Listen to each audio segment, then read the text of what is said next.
So much football to talk about. The Patriots are still awesome, even coming off the bye week. But the one main talking point I feel like we should really get into today is the 44-year-old, if I don't know if it's an NFL record or not, but it feels like it, record practice squad for Phillip Rivers of the Colts. But I did learn, Alex, fun fact, who's my guest today, that if Rivers were to take a snap, it sets his Hall of Fame eligibility back another 5 years. But if he doesn't play, he's still eligible for February. So, kind of, if he Nope. gets added to the roster in any way, Ooh. it resets his eligibility. So if he's elevated off the practice squad this week, even if he's the backup and doesn't play because he was active for a game, Gotcha. it resets. So it's an unbelievable story. It's fascinating. It's intriguing. It's funny. All of it. Yeah, I'm hoping we see him. I kind of want to see what he can do. How can you not be curious? I kind of want to see what he can do. I also think he might be a better option than Riley Leonard at this point.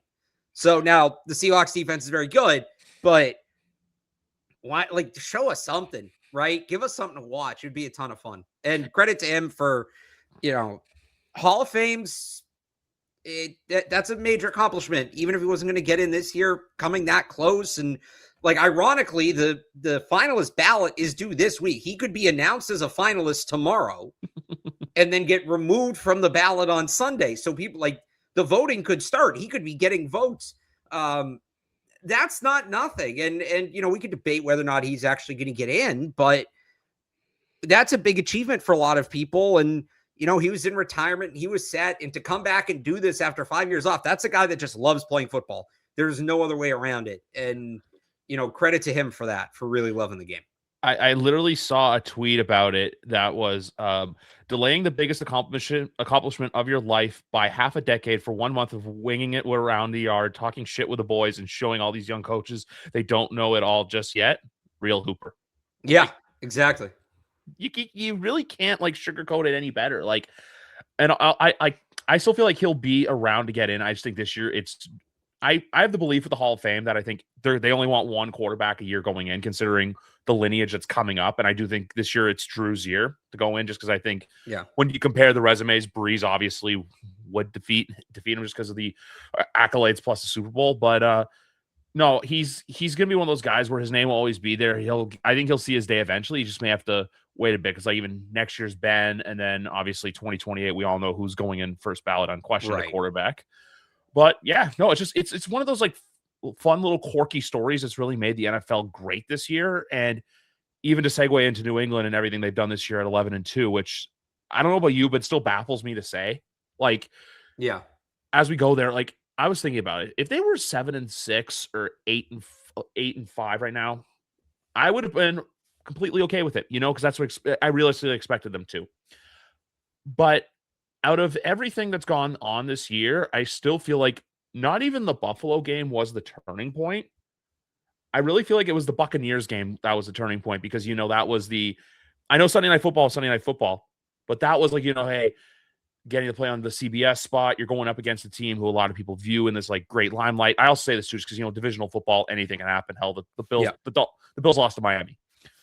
But I feel like it was that Tampa Bay game which kind of put everyone on the map of saying, hey, this is the time where, okay, the Patriots are not for real, but they're the time where it's hey, we got to take them seriously. New England, whatever they went through the last few years, it's kind of in their rearview mirror now, to where you still hear Mike Vrabel say, we're still in year one of a rebuild. Yeah, to your point, 8-5, that was kind of the expectation, be in the mix for one of the last playoff spots at the end of the year. And I think you make a good point. The Bills game's the coming out party. That's when they kind of jumped off the radar of, hey, this is not the 4-win Patriots of the last few years. This team is different. But was that a fluke? Was it, what was that? And then they had the really easy portion of their schedule. And the Tampa game was the first game after the Bills game that they really weren't supposed to win. And they won it. And I think that opened up a lot of people's eyes. And then I think the Cincinnati game too, the Cincinnati's an inferior team, but the way in which they won it, hey, they're not just front runners. They're not just teams that get up big. They're not just one of these teams that gets up big and cruises. I think that those two games are important as well to kind of set the identity of what this team is. And now you almost come full circle back to, okay, they were the upstarts. They were, maybe this fun little story at the beginning of the year, who beat the Bills, and was that going to be the high point of the season, to can you knock off the Bills and prove this is really for real? That this is, we're not talking about best season in a couple of years, because as this has been going on, a lot of people, and to a sense, rightfully so, have brought up 2021. They were the 1 seed going into the bye on a relatively easy schedule. They came out of the bye against tougher opponents, lost all of them, backed into the playoffs, and got their ass handed to them in that playoff game. So this is how you differentiate and go back to, all right, like end of the Brady era, 2016, 17, 18. Can you dethrone the Bills in the AFC, win the division, close the season strong, right? Baltimore next week, and then 2 games you absolutely should win against the Jets and Dolphins, and prove that this isn't some fun flash in the pan thing, and that you're really back to being a week in, week out threat. Yeah, that's the big thing too, because like even I always go back and look at 2021 is different, because I feel like, because 2020 was that like, hey, 7-9, fooled around, won a few games they shouldn't have. One that comes to mind for me always is that Arizona Cardinal random Sunday afternoon game, which Arizona couldn't get out of their own way for majority of it. But because 2020 was like, hey, we're not that bad the first year without Tom. Like, even though he did go on and win the Super Bowl, it was like, hey, if we just fix a few things here, we're good. The way I think this year is different than that is the fact that the last 2 years were so bad. The fact that it was 8-26 football, the fact that it was like, I always look at 2023 more as like a blessing in disguise, with all the videos of like the, I don't know how familiar you are with TikTok stuff, but there's basically the Silver Springs Fleetwood Mac trend right now, where it's like, you're going to miss a kick against the Giants, and it's very important you miss that kick, because that if they make that kick, it sets off a butterfly effect to where, hey, maybe they don't get Drake May. Maybe they end up with like, Bo or Penix, or end up with 9. It's fun to call him that. Yeah. But, with the whole microcosm of just like, butterfly and ripple effects, it now causes to where, hey, that year was bad. They won some games that were fun. Like they always remember Christmas Eve against the Broncos and Bryce Behringer running off camera screaming, "How about Chad?" Huh? Like those are memories I always have. But then it kind of sets up everything to where they are now, to where they kind of remind me in a way of, I know you're a big hockey guy too. Do you remember the first year of the Golden Knights, where they were no one knew what they were going to be, just a band of misfits who kind of banded together and said, like, why not us? And I feel like we're just kind of seeing that from New England right now. Like, hey, 11-2, not that there's any cast-offs. Obviously, they have Stephon Diggs, Drake May's really showing promise. Right. But a lot of the signings that were brought in, a lot of people were, unsure of. Like, the one that I love now that I was okay with at the time was Garrett Bradbury coming in. I feel like to someone like Morgan Moses, who's kind of like, up and down. He had a really good game against the Giants. And then a guy who catches a lot of flack online, Carlton Davis, who's playing very consistent. Yeah, he might get a couple penalties a game, but, they're coming together and playing for the cause, because they know at the end of the day, the greater good is hopefully getting to Santa Clara, but also establishing footprints for the next 3 to 5 years. Yeah, I think what's so crazy about it is the amount of roster overhaul they had is rare in the NFL. Turned over more than 50% of their roster from the end of last season to, yep. I think it got over 50% after week 1. I think they had a couple transactions there, early, kind of those early season things, but, and for it to have gone so smoothly. Yeah. And you didn't really see the growing pains that even if you have talented players, you have a lot of new players playing together for the first time. You have guys that might be in a new system or in a new role or things like that. And even with talented players, you can have growing pains in that regard. And they just really never did. The Raiders game maybe was one, because whatever their identity was supposed to be in that game, and I don't think that they executed that game plan the way they wanted to, but whatever their identity was in that game, it's dead and buried. We haven't seen it since. They have been, the offensive identity, the core concepts of the offense have been night and day, from week 1 to week 2 on. So they really didn't have those bumps you expect from a team that has this massive overhaul. This looks like a group that's been playing together for 4 or 5 years. Yeah, because even like with this team as well, like I didn't really want to say, like, and going back to my point, Buffalo was more the, hey, they're not going to be, like, I agree with you. That's this time of the year where, they're like, hey, we're not going to be this bad football team anymore. But I also look at that Carolina game where I'm like, hey, 1-2, they looked really rough against Pittsburgh. There was a lot of just shoot yourself in the foot errors, whether it's the Ramondre fumbles, the Drake pick in the end zone, Demario Douglas's route running on the 4th down, to where then, hey, Carolina and, well, at the time, inferior opponent came in, which I really give them a lot of praise for their turnaround. But basically you say, hey, we're supposed to beat this team. What do? Okay, the first drive went bad. You put 42 up on them, which I believe was the first time they had put 40 or more up on a team since Jacksonville in 20 Christian Wilkerson game. But then from there, it's just carrying on out. You go to New Orleans, you take care of business. Tennessee and Cleveland, you give them the belt. Atlanta, look, they did their job. For me that day, for mentally and this is nothing bad. This is more of the night before having one of the worst sporting experiences of my life to then 12 hours later having the Patriots beat. Oh, is that the World Series? Is that what that week was? Okay. Yeah. So that's why I was just like, I need you to do this for me because I'm not in a good place mentally for sports. So basically, and even too, you referenced the Cincinnati game. I heard Tom Curran say I've heard him say just on record saying, hey, if that's their kind of bad, I don't see a world where they have a 47-17 playoff game. I still find it weird that Bills fans kind of use that as a chirp where most of us kind of go, yeah, you beat us. So what? But then I know for them, though, that's that was getting the monkey off their back that they've been holding on to for 20 years. Yeah, I think that game is misunderstood by the vast majority of fans on all sides. People talk about, oh, it's the most complete offensive effort ever. It's the best offensive game ever. They never punted, blah, blah, blah, whatever. Is it the best offensive game ever or the worst defensive game ever? Oh, I'd go defensive game ever. I think it's more, and the Patriots, you look at who they were missing from that game, injuries. There was the COVID bug was going through the locker room at that point. This was when players had to sit if they had COVID. They had a number of guys starting in that game that never really played in the NFL again.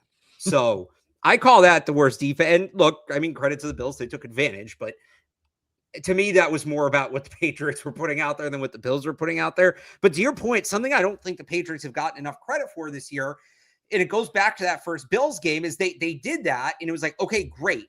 That's probably their best punch. And I think it is. I still think they've reached that level again in other games, but I think that's their best punch or right around it. And what I think people don't understand about the NFL, I think people underestimate, or I should say overestimate, the talent gap between the best team and the worst teams. Even the players on the worst teams have talent.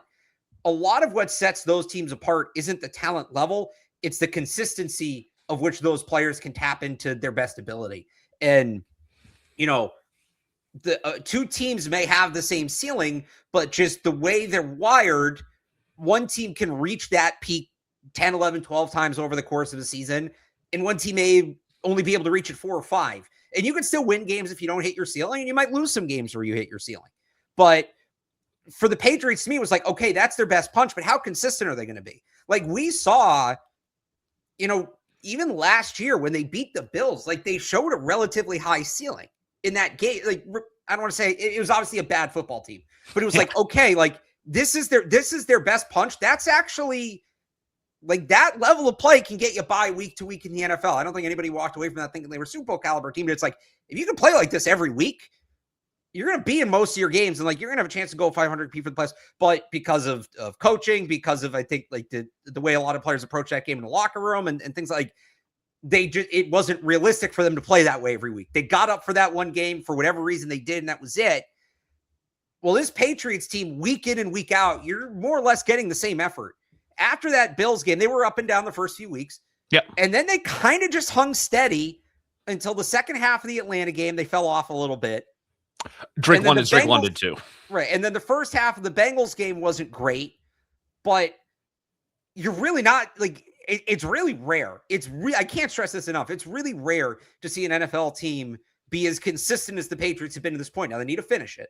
Yeah. But when you do the win projection before the season, I think I had said at the time something okay, there's 12 to 13 games on here that are definitely winnable. They should be the favorite or it's a toss-up. Yeah. And I picked them for 10, and it's okay, but what's the difference? And it's, well, you're probably not going to have your best showing every week. That's just the NFL. You're going to play a bad team, and you're going to slip up, and you're going to lose. They really haven't done that, which even the best teams do that from time to time. And sometimes you don't know it. We thought the Eagles slipped up and lost to the Giants earlier this year. No, the Eagles might just be bad. Yeah. But if you want to say it's what happened, Patriots, Raiders, maybe that's what it was. Week one's also just inherently weird. You look at them beating the Bengals last year, but they've been so freaking consistent.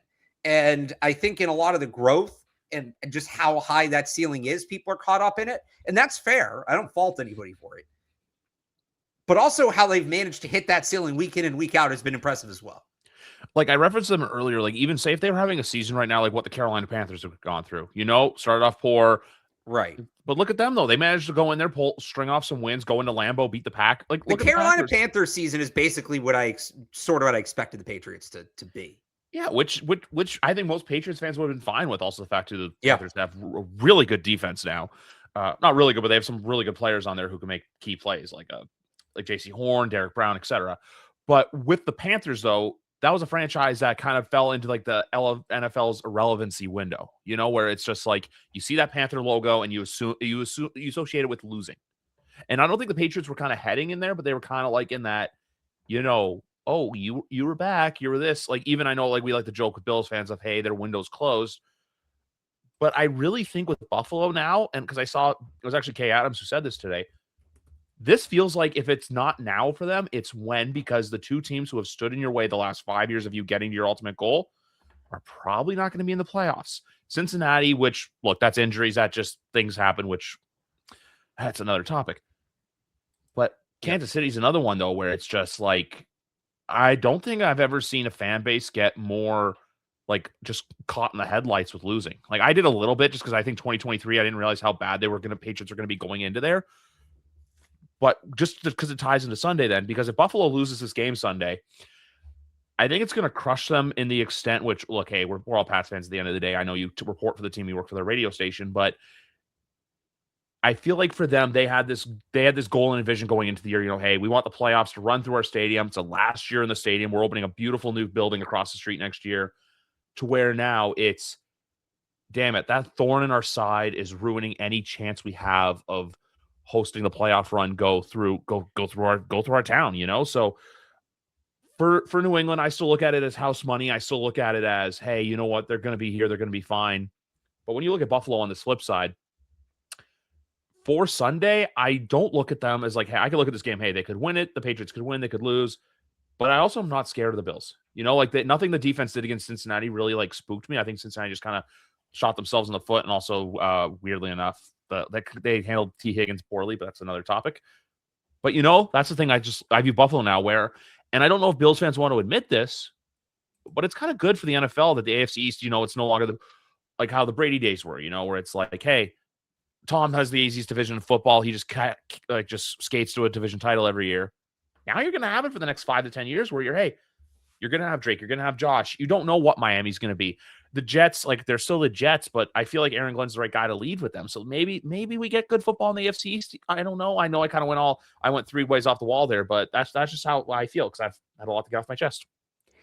Yeah, I just think people fall into this trap of seeing what the Patriots did or just in general, it might not even be about the Patriots, but projecting too far ahead in the NFL. I remember not that long ago when the consensus take kind of was, hey, well, the Bills have Josh Allen and they're going to be a wagon for a while. And the Dolphins got this young upstart head coach and Mike McDaniel, and they have all this speed around Tua who's playing at an MVP level and he might be the real deal. And then the Jets got Aaron Rodgers and wow, he's going to be a factor for 2 to 3 years. And look at what happened, right? You can't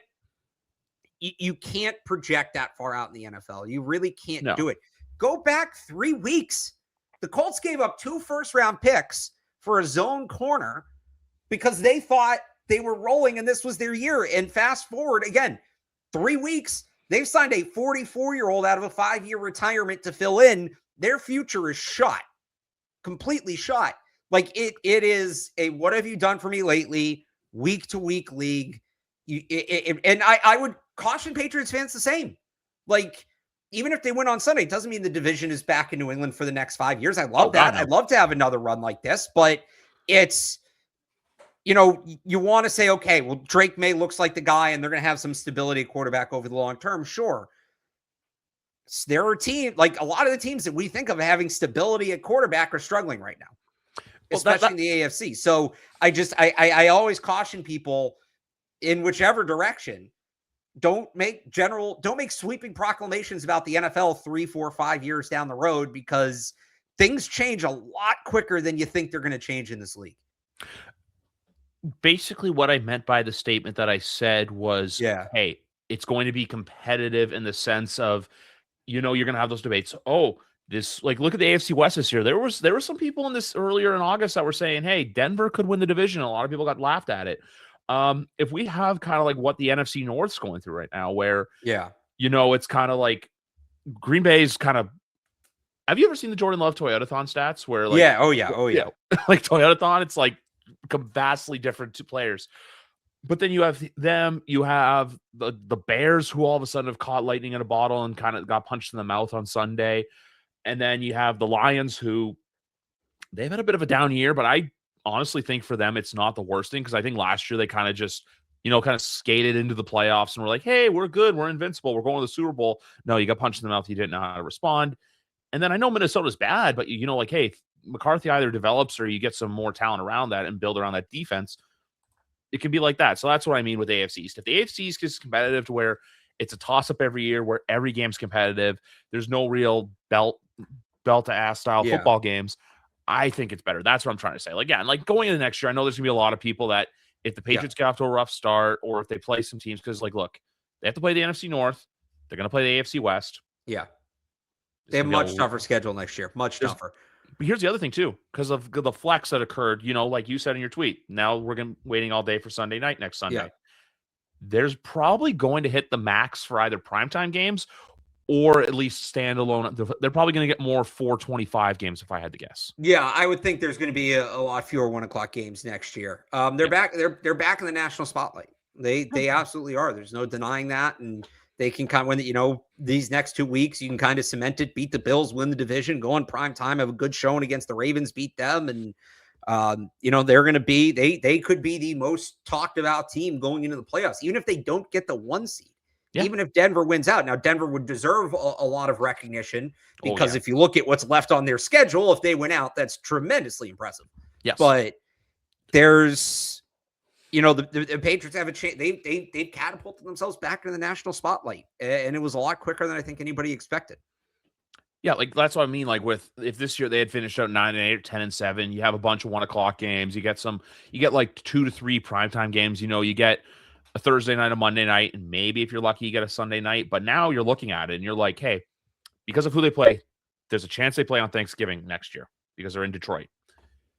They probably, like the Chargers game, that was one that was always going to be a 4:00 start. Maybe a Sunday night football game now, or a standalone CBS game.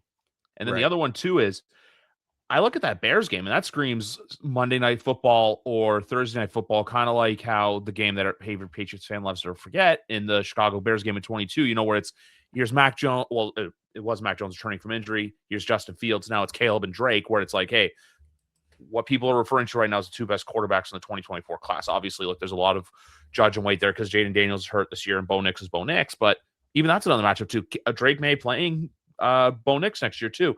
There's just so many matchups to where, because if they lose, they're going to take a lot of flack. Hey, if they come out, because I feel like next year could be the year where they kind of have a year next year where like Detroit's going through this year, where it's like, oh, they have a couple bad showings or they do a couple bad coaching errors. And then all of a sudden it's, oh, the Patriots suck. Oh, the Patriots are this, because the NFL for some reason is such a week by week reaction league where 1 week you look bad and then the next week it's like Detroit. Thanksgiving, don't have the best showing.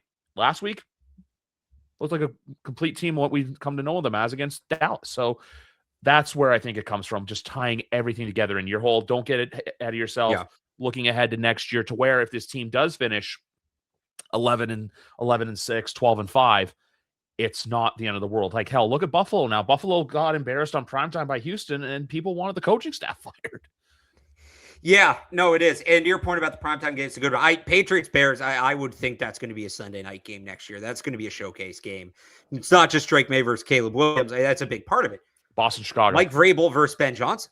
Oh, and the two kind of hot coaching candidates from this past cycle, and maybe a Super Bowl rematch. So, like, that's going to be, I think, one of the marquee games on the schedule next year. I wouldn't be surprised if that gets, Sunday night football, Monday night football, or maybe that's one of these holiday games. Do they play it the night of Thanksgiving? Is that one of these new Christmas games, the Black Friday game, something like that? Like, I could see them putting that game in a that game and the Chiefs game and probably one of the Bills games are the one. They'll have more primetime games than that, but those to me are the games, without actually like looking at the schedule right now, but those are the games that to me are going to be the ones that aren't just prime time, but really prominently featured somewhere on the schedule. Yeah, like I look at that Chiefs game, like I hope to God after Sunday night it's not Sunday Night Football because just I'd rather listen to someone else call a Chiefs game. But like a Bills game, like that's probably gonna be 425 CBS. That's even like when they play Green Bay or Minnesota come here. That's a good chance those are 425 games as well. Because I remember 2018 where Green Bay, Minnesota last were in Foxborough. I believe one of it was a Sunday Night Football game, which I think if memory serves me right, I think Josh Gordon had a really good game against the Packers. And then the Minnesota game was like one was Sunday Night Football. I think one was like 425. But yeah, and I also reference Thanksgiving because obviously they play at Detroit next year. So that very well could be Thanksgiving. They could be the 12:30 game Thanksgiving Day. Black Friday. Christmas is on a Friday next year. So we'll see what they do for games. I feel like they'll do at least two, maybe a third. Who knows? But yeah, this is a team that's going to be talked about a lot. This team is going to be talked in a very good manner. But I know you and I usually chat it up around draft time to where if you have to look at, I don't like to look ahead too much because obviously we want to enjoy the moment in the season of what's going on. Still 4 games left. I'm going to say there's at least 5 games left on the year for the Patriots because you have to count the playoffs. Yep. But if you look at this team looking ahead towards the draft, is there like a real like position of need? Because I feel like for the first time they're not going in for need, but it's more just to like, help fill in some holes or potentially look at some depth options, like whether it be adding, some guys in the defense or even just adding maybe a couple more pieces on the offensive line just to like kind of help build those building blocks for the next 3 to 5 years, kind of like what we've seen those teams who are successful now doing. So it's funny. I was going through today because even though they're winning now, I'm still going to do this annually, like players to watch in college football playoff for Patriots fans, right? Yep. Potential draft targets. And Indiana, they got edge. All right. 2 seed Ohio State. Well, they have an edge player that makes sense. Okay. Let's keep going. The 3 seed is Georgia. Well, they got edge and linebacker. Which one do I want to do? Texas Tech. Well, they got a good linebacker. And I'm looking back and I only picked edge rushers and linebackers. I think there was like one guard in there from Oregon, but I didn't even mean to do it. This is a really good edge class. This is a team that needs more edge rushers. They have other needs. I don't know that some of those needs line up with what this class is. I don't think they need depth at wide receiver. They don't need to do the day 2 wide receivers thing anymore, but they need a guy at the top of that depth chart to kind of step in for Diggs when he ages out. But you're either getting that guy in the first round or you're not getting him, at least draft wise. And I don't, maybe if Carnell Tate falls a little bit, we talk about him, but or if they really like Casey Concepcion, but they need some size at that position. But I look at edge, I look at linebacker, not in the first round, but you want to tell me they're going to take a guard on day 2, kick Jared Wilson inside to center. That would make sense. Again, day 2, early day 3, a little more of a project player, kind of right tackle guy to maybe develop behind Morgan Moses for a year. Ideally, he steps in the year after, but you have this year and you can afford a little more of a project player. If he doesn't work out, you invest more heavily in that next year. And then another one, again, not in the first round, but tight end, and start thinking about life after Hunter Henry and somebody that can maybe play alongside Hunter Henry for a couple of years, eventually take that role over. So, but I think if we're talking about the top of the draft, it's linebacker or maybe a like big safety, somebody who can help cover tight ends. But like linebacker, safety, edge rusher, and not in the first round, but a top 100 guard, like invest in protecting Drake May. Yeah. I would never problem if they did that. And it's a really good edge class, and it looks like it's a pretty good guard class too. So it's not a bad year to maybe take advantage of those positions, especially the edge class is insane. I mean, there's guys, we'll see. I hate doing this early because this happened with the quarterbacks a couple years ago where it's, this is a great class. And then a bunch of guys just didn't declare. They had more eligibility, used it. In the era of NIL, there's more guys doing that than ever. But for me, like I look at this edge class and there's guys that I view as, first round caliber talents that are going to go maybe like fringe first, like maybe very late first or early second, because you're not going to have 10 edge rushers go in the first round, 12 edge rushers go in the first round. That's just not realistic. So even picking at the end of the round, you're not going to get Ruben Bain, who might be the best player in the class, the edge rusher out of Miami. You're not going to get a guy that talent this year. Those are the guys we were talking about the last 2 years. But, a guy like a George Karlaftis type. Yeah. I'm trying to think of the names in this year's class. Because again, it's weird. I haven't gotten quite as much into the draft this year as I normally do. Because I'm, more the last couple of years, the Patriots, all right, covering the Patriots and covering the draft is the same thing. Not so much this year, but a guy like R. Mason Thomas, Cassius Howell, LT Overton, maybe if David Bailey falls a little bit and they don't win a playoff game, but I don't think either of those things are going to happen.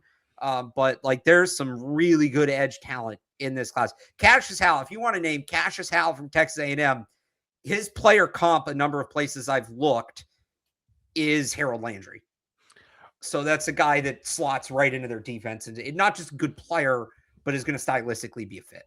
So, like, I only ask you just because I know you're a guy who really likes to draft. Like, even last year when I saw Robbie Oots' name go to Seattle, I kind of like, I was thought of Alex in that moment. I'm like, what's Alex going through right now? I love that. But no, that's why I ask, because like I look at the same thing too. Like linebacker, I look like you said, Rodriguez from Texas Tech. Yeah. When you say Georgia, I'm like, ooh, that's interesting. But at the same time, too, that already screams Philadelphia Eagle, just because that seems the way it goes. Lucky Lawson from Georgia is a tight end I already look at. Potentially, if he does come out. I know he's like a junior. Both Georgia tight ends, I think, would be really good fits here. Oscar Delp is going to go a little higher. He's a little more experienced, Lawson, Lucky, but stylistically, they're actually very similar players. Delp's just played a little bit more football. Yeah, Oscar Delp's a guy I kind of forgot about. Just I don't know why, just like the name kind of slipped me. But obviously with Lawson, like I first heard of him more this issue because of that story they ran about his family and his brother and everything like that. Which that's the thing with ESPN. They'll like do these like awesome stories, and they'll do the ones that just completely just tug at your heart. But no, this year it's kind of nice for the Patriots where even free agency to an extent, they don't have to go out and spend.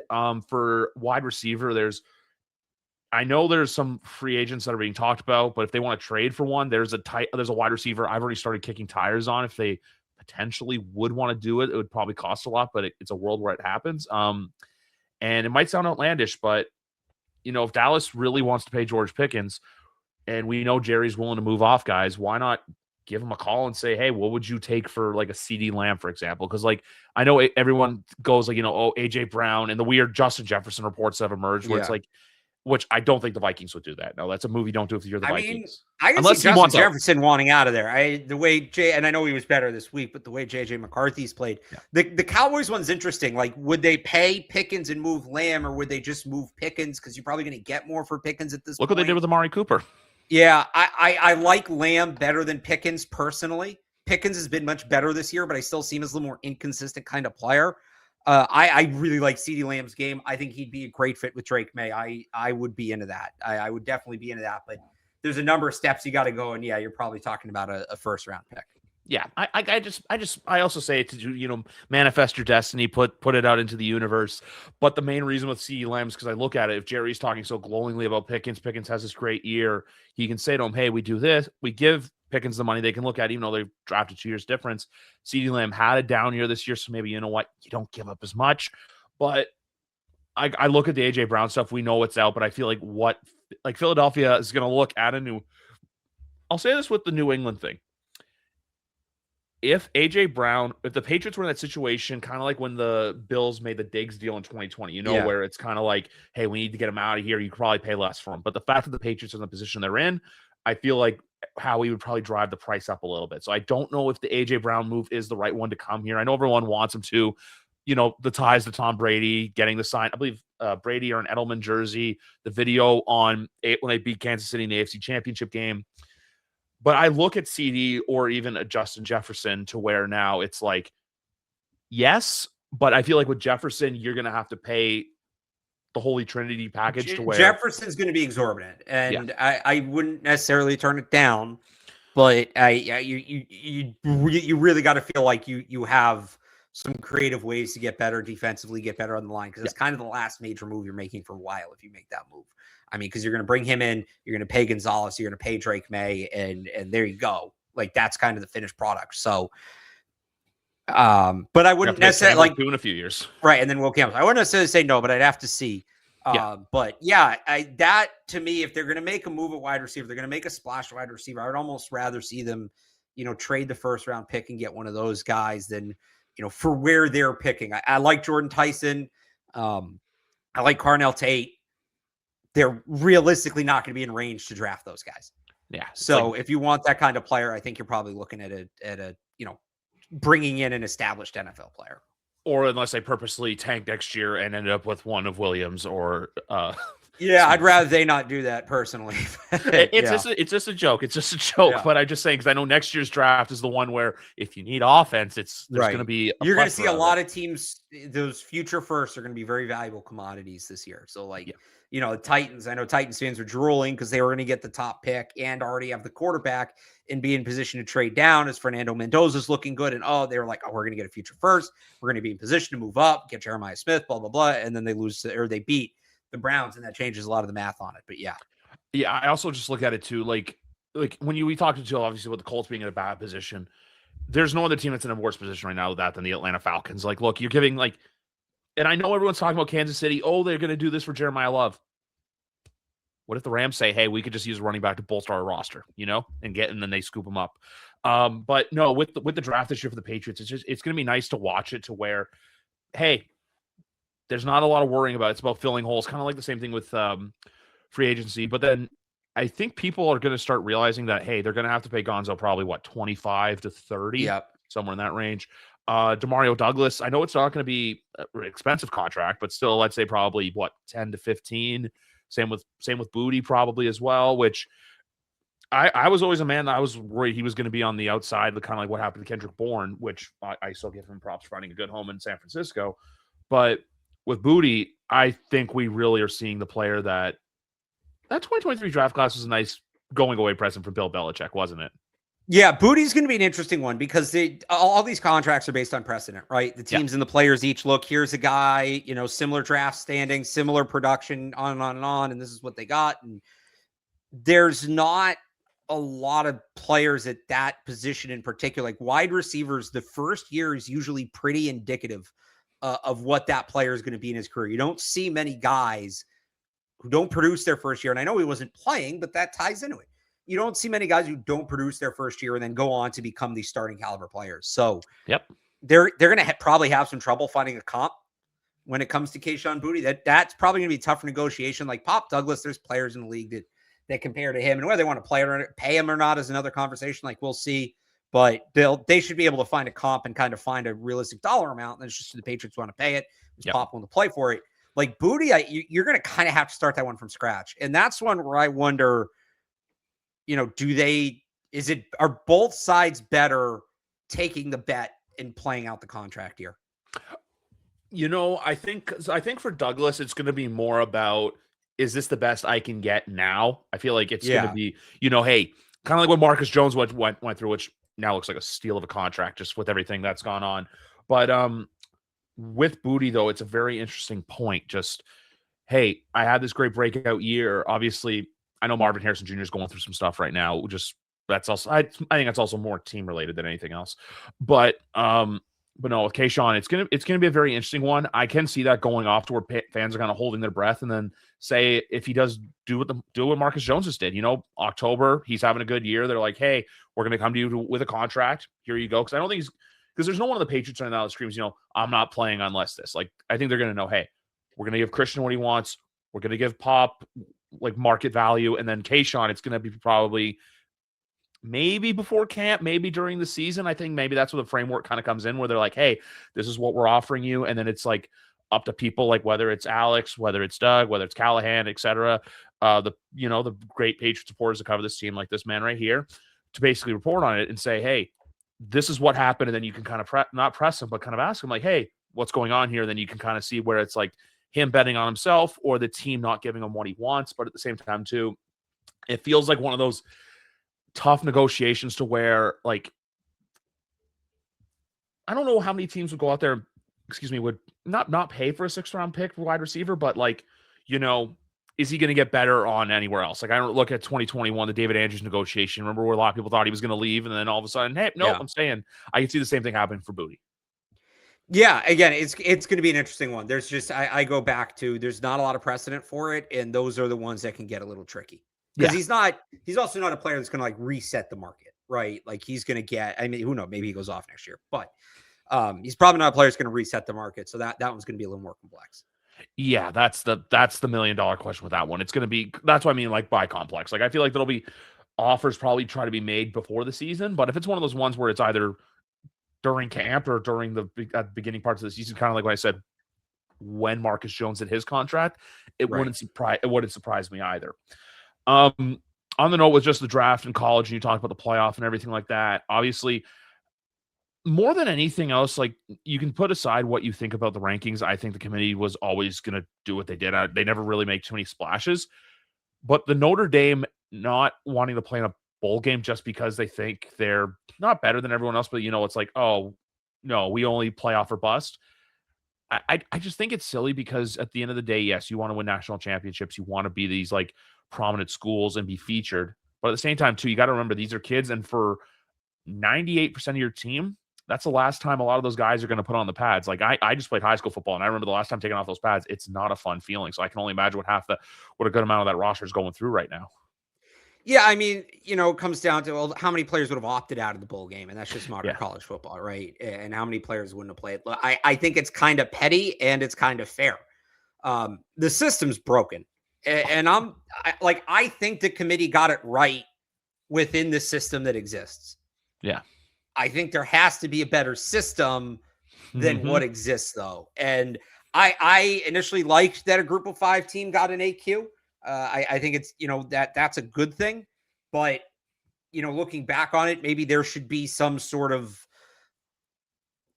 benchmark for that. Like James Madison, the committee probably only started ranking them late because they needed another option in the ACC and they didn't want to have to put an unranked team in the playoff. So some sort of threshold, like, okay, 5 conference champions, unless there aren't 5 conference champions, call it ranked in the top 20, top 15, right? So, okay, that AQ is there. But like for this year, right, where the 5th highest conference champion, I think, was 22nd. No, you're not in the top 20. That just goes to an at-large or something like that. They are going to expand the playoff eventually. This is the one thing that annoys me. People are like, get it to 16. That'll fix it. But when we went from 2 to 4, it was, okay, well, we don't have to debate that 3rd team anymore. 4 teams, 5 conferences, like it'll work. And then everybody bitched about the 4th, 5th, 6th team. Yeah. And well, if you expand it to 12, we won't complain anymore because, who realistically is going to want the 10th, 11th, 12th team? They're not winning a title. It's about who's at the top. And here we are. And when we go to 16, everybody's going to hate the team 17, 18, and 19 didn't get in. And then they'll expand it to 24, and we're going to get pissed the 30th ranked team didn't get in. So continually expanding the playoffs is not the answer. No. Like, I do think they are going to go to 16. I liked the first round buys when they went to conference champions because to me it made it matter winning your conference, and that needs to be important. The conference championship games need to be important. That's another issue. How do you balance the conference championship games meaning something without punishing teams for playing in them? Alabama got in even though they lost, BYU didn't. That's another one where maybe you have a threshold. Hey, if you're in the top 10 and you lose your conference championship, we're guaranteeing you a spot in the playoff. Versus, hey, because BYU was on the bubble. That was essentially a play-in game for them. I don't hate using the conference championship as play-in games. Yeah. But I do think that there's an element of it's an extra game you have to play and you shouldn't be punished too much for it. Ohio State only moving down 1 spot. I thought they were going to move them to 4, but like moving them down to 2 made a ton of sense to me. They didn't punish them too much for playing in that game, but it was also a close game. Right. But Indiana's rewarded for winning it.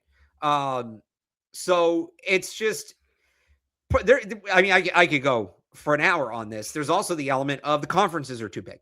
And so realistically over the course of a year, Alabama, Ole Miss, Oklahoma, like Texas A&M, these teams should be knocking each other off. And you should have a clear idea of who the better team is, but you don't because so many these teams don't play each other. And the other problem with the big conferences is, SMU, Duke, Virginia, Miami, Pitt should have all at some point beat each other to help you establish a hierarchy, and they don't. So you can have 5 or 6 1-win, 2-win teams in a conference, and now you have to go to these ridiculous 5th and 6th tiebreakers, and it ends up with the best team not being in. So ideally, it would be undoing realignment and going back to 5 power conferences and putting the West Coast teams back in their own conference and capping the thing at probably 12 teams. That's never going to happen. Do you go to divisions? And essentially each division becomes a mini conference because you're going to get instances where teams in the same conference never play each other. If you go to divisions, you're going to get teams playing each other once every 7 or 8 years. You just might have to do that.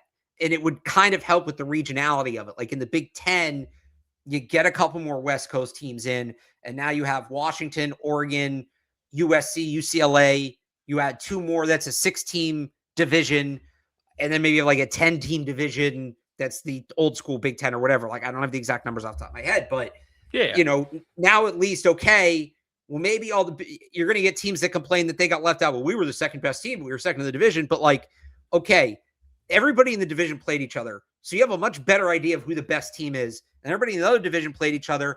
And then at least you get some semblance of the better teams going to the conference championship. So it's just, I think the committee got it right. I'll say it again. I think the committee got it right for what the current system is. The current system just sucks. And that's what needs to be changed. And I'm glad I don't have to figure it out. Yeah. It's much easier said than done. Yeah, no, it is. Just my only problem with it is that, like, because, you know, they go for like this upset factor where it's like, you know, March Madness, where like a random, right, a Fairleigh Dickerson, or what was it, St. Peter's a few years ago, when they beat, I believe it was Kentucky, and they also beat Purdue, the Peacocks.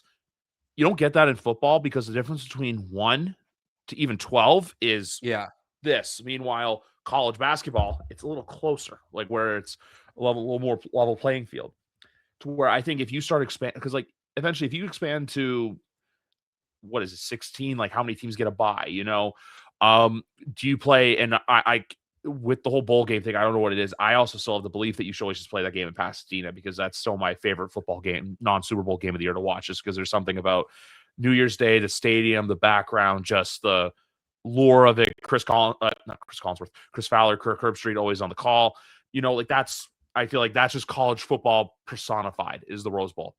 To where even now, like, hey, last year it was a Big Ten matchup. Like this year, it's Indiana's playing in the Rose Bowl, which hopefully, I don't know if you saw some of the, I don't even know what the word is, conception art, where it's like they put the rose on the helmet, where I'm like, yeah. Like stuff like that, you know, where it's like it makes the game special. Like that's the thing with college football. Like I don't want it to become this, like, you know, obviously pay for play, that's happening now. We all know the second Ole Miss loses, that locker room's going to be lighting up with texts from Baton Rouge saying, hey, we're sending the plane and like $10 million your way. Come on, let's go. But no, the system's broken. Like, I don't know. Like, it's weird because I don't know if there's a right fix that's going to please everyone. You know, like you're going to have the moments where, because like for example, they say, hey, we're all good now, but it's like in reality, no, you're not. You're still going to piss people off. You're still going to bother people. You're still going to, you know, make life not fun because you're going to get fan bases that get pissed off. To where now, hey, we're kind of seeing, like after last year, for example, like I look at that first weekend where I think all 4 of the games were won by at least 2 touchdowns, if I'm not mistaken. And even that silly video of Tennessee running out no shirts on in Columbus, to where it's like, hey, they got embarrassed. To where even if you look at the 4 games for this year, besides Oklahoma and Alabama, like, and maybe Texas A&M, Miami, the other 2 games just seem like it's kind of like leading the lamb to the slaughter. So I don't know how you fix it, but at the same time too, I'm glad it's not my job to do it. Yeah, I think what you look for, like you say, you're not going to please everybody. Just give us the best football. What's going to give you the best football? Yeah. And you go from there. That's 100% it. And even like now we look at it though. Like I like to look at things glass half full, to where now I look at January 8th, 9th, 10th, 11th, 12th, where it's like college football, wild card weekend. It kind of just bleeds into each other. And then even the following weekend, it's divisional, national championship, to where, you know, at that point, you're going to get the 4 best teams. You're going to get the 2 best teams. And even now with the 12 teams that are in it, I would say maybe, like, how many teams out of the 12 would you say have a legit shot at winning? In the college football playoff? Yeah, I would say at least the 4 that got a bye, and I would maybe throw 1 or 2 more in there. The 4 that got the bye, Oregon. That might be it. I mean, I feel like I should say Alabama and Oklahoma off pedigree. Those teams they've run hot and cold. It's kind of what we talked about earlier with the Patriots. Like, yeah, I think those teams at their peak are national championship teams. They just haven't been nearly as consistent as some of those other teams. And I don't put it past them to, you know, get into the playoffs and suddenly have an off day. And that's it. You know, Miami, they're a really good team. They're not a conference championship team. Ole Miss, I think there's just too many moving pieces there right now. You know, Texas A&M, if you've looked at who they've beat, they really don't have much of a proven schedule. Yeah. It's going to get tough for them really quickly. And then Tulane and JMU, like, thanks for coming out. But and again, I like the idea of having the G5 team in it. This was a down year for G5s. I wish there was like a good competitive G5, like what Memphis looked like early in the year, and thinking they could maybe be something, but that team just doesn't exist this year. Like even Boise State last year? Yeah, like Boise State last year felt more real than Tulane or JMU do. Yeah, which we'll see what happens with Ashton Genty in the NFL, because obviously last year he was the main focal point of that Boise State offense, but then transition to the NFL hasn't been that good. But also, I say this too with the Raiders, that's legitimately the worst team in the NFL. I know we lost to them, but they're just, thank you for covering the spread on Sunday against Denver. But which I think that I feel like that's a subject that's not getting covered enough, is that whole phantom penalty on the Broncos to move the Raiders into field goal range to get the kick to cover the spread. But hey, good teams win, great teams cover, right? That's right. Yeah. Oh. Well, anyway, Alex, it's been great getting to talk to you again. I know I usually have you on around draft time, but it was great to chat you up now because, like, look, teams coming out of the bye week, teams looking healthy. But before we go, if I had to give you expectations for this team for January, do you think it's realistic they get to Santa Clara, or do you think this could be a team where, hey, they get to the divisional round, they get to the championship Sunday, they have a great showing, and then next year is the year where we all look at it saying, hey, do the right things, add the right pieces, and who knows what this team could be? I mean, there's nobody in the AFC that's definitively better than them.